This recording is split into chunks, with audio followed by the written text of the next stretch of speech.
اعوذ باللہ من الشیطان الرجیم بسم اللہ الرحمن الرحیم۔ کیا اسلام میں حمل گرانا یعنی کہ ایبارشن کرانا جائز ہے؟ آئیے آج اس پہلو پر نظر ڈالتے ہیں۔ حمل گرانے کے لیے دوائی استعمال کرنا یا دائی یعنی کہ ڈاکٹر، نرس یا پھر میڈ سے حمل ساکت کروانا یعنی کہ حمل گروانا منع ہے۔ بچے کی صورت پیٹ میں بنی ہو یا نہ بنی ہو،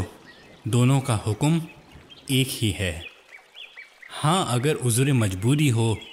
مثلاً عورت کا دودھ پیتا بچہ ہے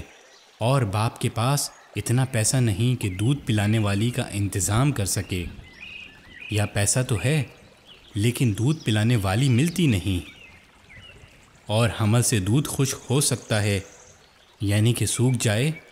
اور بچے کے ہلاک ہونے کا اندیشہ در ہے، تو اس مجبوری سے حمل ساکت کیا جا سکتا ہے، بشرط یہ کہ اس کے اعضاء یعنی کہ بچے کی باڈی پارٹس نہ بنے ہوں، اور اعضاء بننے کی مدت 120 دن ہے۔ اعلیٰ حضرت امام احمد رضا خان فضائل بریلی میں فرماتے ہیں کہ عورت کسی طرح معاذ اللہ حرام میں مبتلا ہوئی اور اس نے اس کی پردہ پوشی کے لیے ایبارشن کرا دیا جبکہ بچے میں جان نہیں پڑی تھی، تو جائز ہے، بلکہ پردہ پوشی امر حسن ہے۔ ایک اور جگہ اعلیٰ حضرت فرماتے ہیں اگر ابھی بچہ نہیں بنا تو جائز ہے، ورنہ ناجائز ہے کہ ایبارشن کرایا جائے۔ یہ دراصل بے گناہ کا قتل ہے اور 4 مہینے میں بچہ بن جاتا ہے۔ معزز سامعین کرام، اعلیٰ حضرت امام احمد رضا خان فرماتے ہیں جان پڑ جانے کے بعد ایبارشن کرانا دراصل حرام ہے، اور ایسا کرنا قتل کرنے کی طرح ہے، اور جان پڑنے سے پہلے اگر کوئی ضرورت ہو تو حرج نہیں،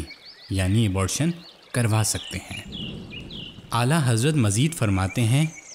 کہ بانجھ کرنا نہ کرنا اللہ عز و جل کا اختیار ہے، بلکہ بشر کی کوئی طاقت ہی نہیں۔ ہاں، ایسی دوائی کا استعمال جس سے حمل نہ ہونے پائے، اگر کسی شرعاً قابل قبول سخت ضرورت و مجبوری کے سبب ہو تو حرج نہیں، دوا لے سکتے ہیں، ورنہ سخت معیوب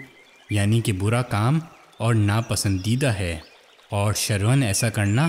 یعنی کہ حمل نہ رہنے کی دوائی کھانا ناجائز اور حرام ہے۔ اسی سے نفاس کا یہ مسئلہ بھی پتہ چلا کہ 4 مہینے سے قبل ایبارشن ہو تو نفاس نہیں، استحاضہ ہوگا، یعنی کہ بیماری کا خون ہے اور نماز بھی پڑھنی ہوگی، اور اگر اس کے بعد 4 مہینے کے بعد ایبارشن ہو تو نفاس ہوگا، کیونکہ نفاس اسی خون کو کہتے ہیں جو بچے کی پیدائش کے بعد آتا ہے،